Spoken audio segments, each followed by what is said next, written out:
नमस्कार। तो आज बात करते हैं डॉक्टर बी.आर. अंबेडकर की उस छोटी सी लेकिन बहुत ही पावरफुल किताब की, जिसमें उन्होंने अपने ही देश में एक अजनबी होने का दर्द बयां किया है।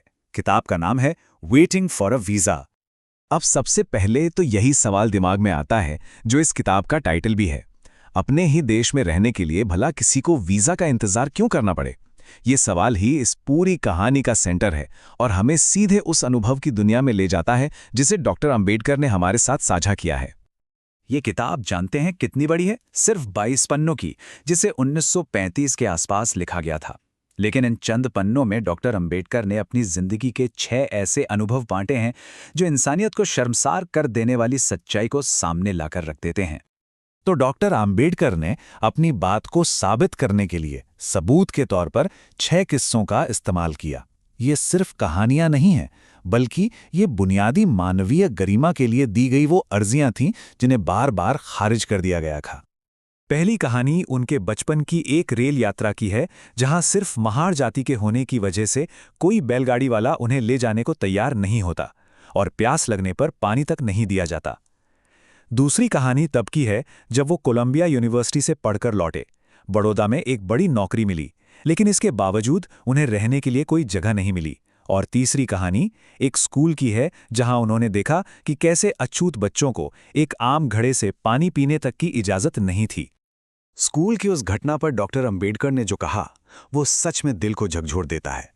उनका कहना था कि जब बच्चों को सिर्फ किसी को छूने के लिए सजा दी जा रही हो, तो ये शिक्षा नहीं है, बल्कि ये अमानवीयता का संस्कार है जो आप उन्हें दे रहे हैं।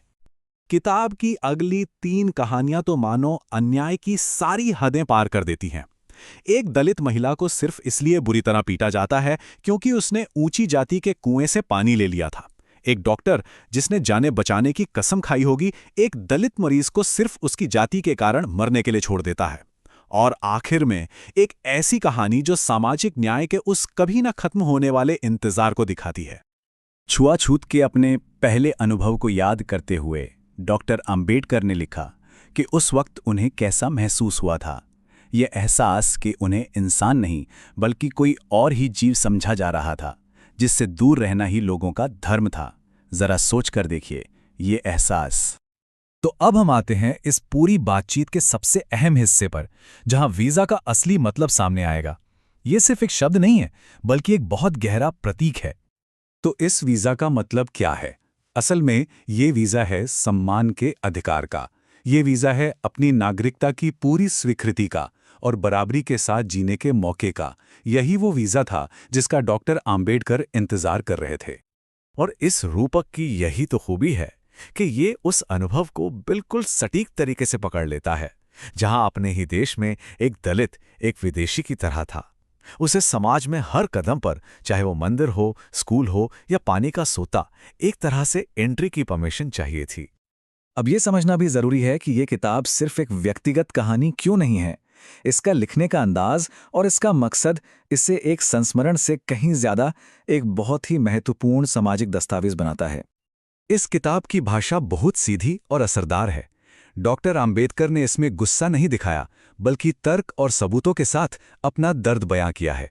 उनका मकसद दुनिया को यह दिखाना था कि छुआछूत कोई सामाजिक भूल नहीं है, बल्कि इंसानियत के खिलाफ एक अपराध है। इसीलिए यह किताब एक आत्मकथा से कई बढ़कर एक सोशल रिपोर्ट है।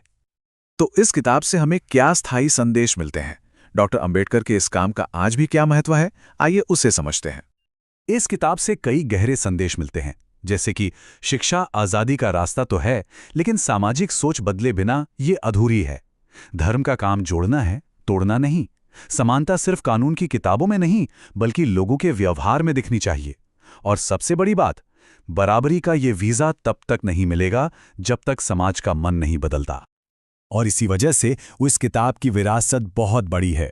इसे भारत में मानवाधिकार आंदोलन का एक बुनियादी दस्तावेज माना जाता है। आज दुनिया भर की यूनिवर्सिटीज में दलित स्टडीज और पोस्ट कॉलोनियल स्टडीज में इसे पढ़ना जरूरी समझा जाता है। और ये एक बात इस किताब के महत्व को पूरी तरह से समझा देती है कि यह सिर्फ एक किताब नहीं, बल्कि एक ऐसा सामाजिक संविधान है जो भारत के औपचारिक संविधान से भी पहले लिखा गया था। एक ऐसा संविधान जो समाज के लिए नैतिक नियम तय करता है। और अंत में ये किताब हम सभी को एक बहुत ज़रूरी सवाल के सामने लाकर खड़ा कर देती है। डॉक्टर अंबेडकर ने जिस वीज़ा का इंतज़ार किया, क्या वो आज हर भारतीय नागरिक को मिल गया है?